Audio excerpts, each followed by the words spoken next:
તો આ તરફ જામનગરથી સમાચાર જ્યાં જામનગરમાં વધુ એકવાર જમીન કૌભાંડ પ્રકાશમાં આવ્યું છે। જામનગર નજીક એનઆરઆઈની જમીન વેચવાનું આ સમસ્ત કૌભાંડ સામે આવ્યું છે। કરોડો રૂપિયાની જમીન જાણ બહાર જ વેચી નાખવામાં આવી હોય તેવી માહિતી સામે આવી છે। બોગસ દસ્તાવેજ બનાવી અને ખોટી ઓળખ ઊભી કરી અને ત્યારબાદ આ સમસ્ત કૌભાંડ આચરવામાં આવ્યું। સિટી સર્વે કચેરીમાં બોગસ ખેડૂતને ઊભો કરી અને સમગ્ર ઘટનાને અંજામ આપવામાં આવ્યું હતું। ત્યારે સમગ્ર ઘટનાને લઈને હાલ તો પોલીસે તપાસ તેજ કરી છે, પરંતુ જે સમગ્ર બનાવ બન્યો હતો સિટી સર્વે કચેરીમાં બોગસ ખેડૂતને ઊભો કરી અને કૌભાંડ આચર્યું છે। યુકે રહેતા વૃદ્ધ એનઆરઆઈને જાણ થતા જામનગર આવી અને તપાસ કરવામાં આવી। મુંબઈના શખ્સ સહિત 5 લોકો સામે સિક્કા પોલીસમાં ફરિયાદ નોંધાઈ છે।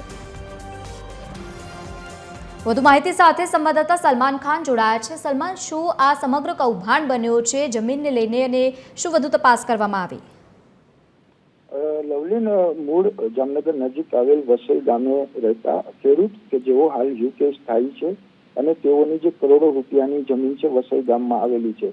આ એનઆરઆઈની વૃદ્ધની જે કરોડો રૂપિયાની જમીન છે તે બારોબાર વેચી મારવાનું કૌભાંડ છે તે સામે આવ્યું છે, જેમાં જે બોગસ દસ્તાવેજ બનાવવામાં આવ્યા તેમજ જે રીતે આ ખેડૂતની ખોટી ઓળખ ઊભી કરવામાં આવી। એટલે કે વ્યક્તિ છે તેમને સિટી સર્વે કચેરીમાં બોગસ ખેડૂત તરીકે ઉભાડી દેવામાં આવ્યા હતા અને જે રીતે તમામ જે કહી શકાય કે જમીન છે તેમને બારોબાર વેચી બોગસ દસ્તાવેજો બનાવવામાં આવ્યા। જોકે આ યુકે સ્થાયી થયેલા જે વૃદ્ધ એનઆરઆઈ છે કે જેમને જાણ થતા તેઓ દ્વારા જામનગર દોડી આવ્યા છે અને તેઓ દ્વારા જે કહી શકાય કે સમગ્ર મામલે સિક્કા પોલીસ મથકમાં મુંબઈના શખ્સ સહિત જે 5 શખ્સો છે કે જેમની સામે ભારતીય ન્યાય સંસ્થાની જુદી જુદી કલમો હેઠળ ફરિયાદ છે તે નોંધવામાં આવી છે। પોલીસે હાલ આ તમામ માહિતી ને લઈને જે ગુનો છે તે નોંધવામાં આવ્યો છે।